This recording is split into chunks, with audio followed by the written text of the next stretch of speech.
I like to apply what I call the 5-angle shot rule. What's that? Doesn't mean 5 cameras, but if I'm doing your close-up shot, I'm gonna do it 5 different ways. If I'm doing B-roll, I'm getting 5 different angles of B-roll. The dancer and everything like that. Because if you look at it, you're doing all these different takes. That helps you in the end.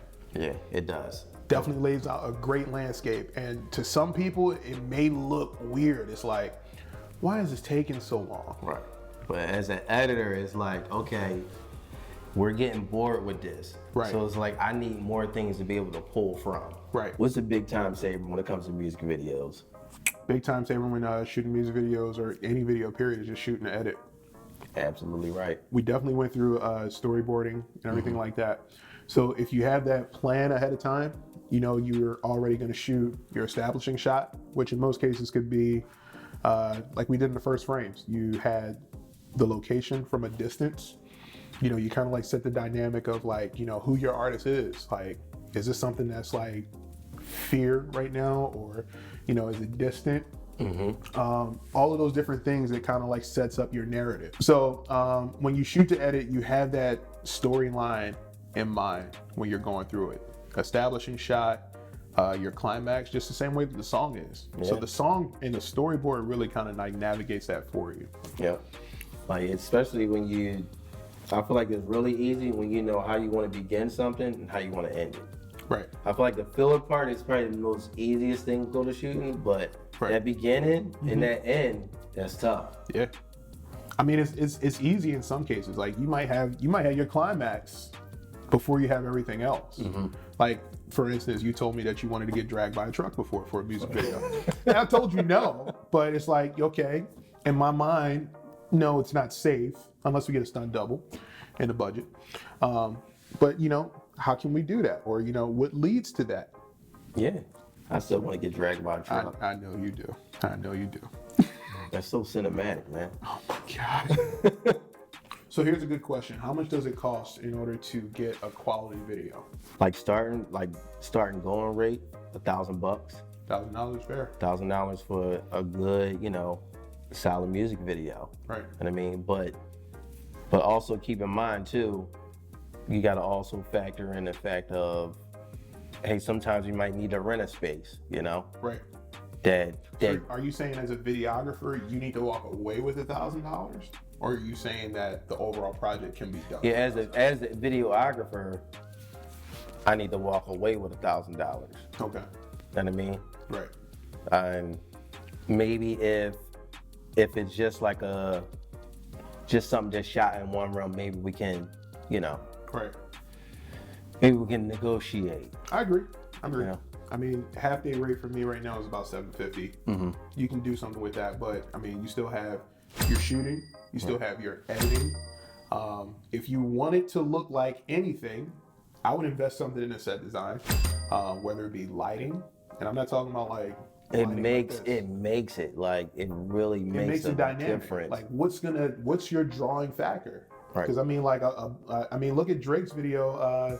What was it? Used to call me on my cell phone. Like he was just in a room. It was a cube, but it had some kind of lighting that was going on. It was like, yo, that's different. That's different. That's something that I'm not used to seeing in every video.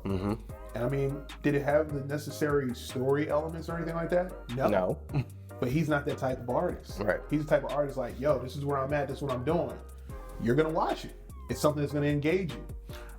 For some people, if you're a storyteller artist, like there's some people that, hey, you know, I might be a Kendrick type artist. What are you visually doing to tell those stories? What was the other guy? Joyner Lucas. Oh yeah, I love his Love his mindset with Love his music videos. He had a video where I can't remember the name of it, but neither of the two actors were him. And they were actually rapping his lyrics. They were rapping his yes, lyrics. that's one of I think my it was about favorite music racism or videos. something like that. And that was one room. One room. Just a simple like shot of like probably 2 cameras. Right. But keep in mind, you got to pay the videographer. Yeah. You got to pay the actor. Actors. You need actors, not a homie. Not a homie. Not a homie. That's another thing too. With some of these videos, stop calling everybody to come and show up to your video. Because then all they're going to do is just stand in the background and bob their head. That's not a good video, guys. No, it's not a good video. you need storytelling elements. So hire an actor, pay for an actor. And I mean, if you're getting to a certain position of stature and things like that, you might need insurance. Right. That's something that has to be attributed to your cost. So, And I also would say on the whole actor thing, even if say you're on a strict budget, like there's actors that that are up and coming actors, students. Yep. Look out for those people. And I mean, like Yep. get them be involved in your video. Just not go straight to like your friend or whatever that's not an actor, right. And they're in your Unless you music believe video. they had a chops. Like, I mean, Right. I could die. You could. I could die. I could sell me dying.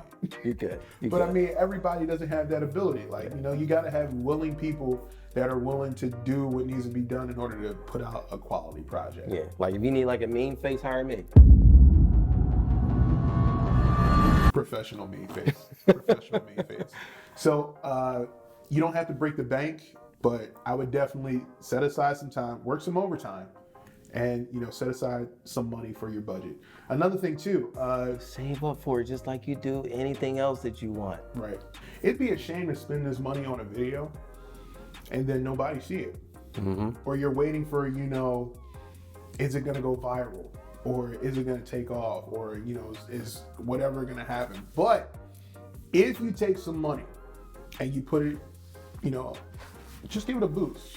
Meek Mill said it best. Scared money don't make no money. Hey man. Like, and even I would say too, when we talk about the whole budget thing and creativity, as we talk on this channel, I will also say like even as a videographers that are out there that's inspired to be a videographer, like go out there and get your camera, but don't be caught up in you having a bunch of gear. You know what I mean? Like, don't be caught up in that. Because I literally shot that music video with a camera and a tripod. That's it. That was it. It was a good investment. I didn't get my gimbal yet. My gimbal didn't come in the mail at that time. Right. So I did go handheld. So there's another thing I got to practice like my handheld skills. Right. Were you taking a shot at me, Doc? Because I got a lot of gear. I wasn't taking a shot at you. Are you sure? I'm positive. I'm so positive. Okay. I was able to use the drone shot because you have a drone. Yeah. I think I might have to leave some stuff at your house though, because Robin told me I have too much. But if you guys do want to see all the gear that we have at Stars and Bars, there's a link in the description to our kit. Kit.co/SeanPrez is the place to go. What would you say is like the best way to go about your promo delivery after you done shot this music video? Now it's time to get it out to the masses before you actually drop the project. Tag the people that are involved with your videos. That's the big thing. A lot of times people think, just tag the artist, but tag the videographer because we got to eat. Tag the makeup artist, tag the dancer, tag the venue. This is how you build community. Yeah. When you do that, not only does it help you as a creative, it also helps those other people have the opportunity to share it because they're going to want to say, hey, I did makeup for this video, or hey, this video was shot at my venue. It kind of builds a tribe around what you're doing, so it's not just one person that's sharing it. Hey, if you guys like the video, go ahead and hit the thumbs up button. Subscribe to this channel for more content. I'm sure there's going to be more behind the scenes podcast videos and things like that are coming up. Maybe we'll go through and we'll examine all of the gear that we have. I'm telling you. Canon Nifty 50, RF, Gorilla Pod. This would be a great weapon. Got your Ronin S. And some more. All right, guys. Sean Perez, go do great things.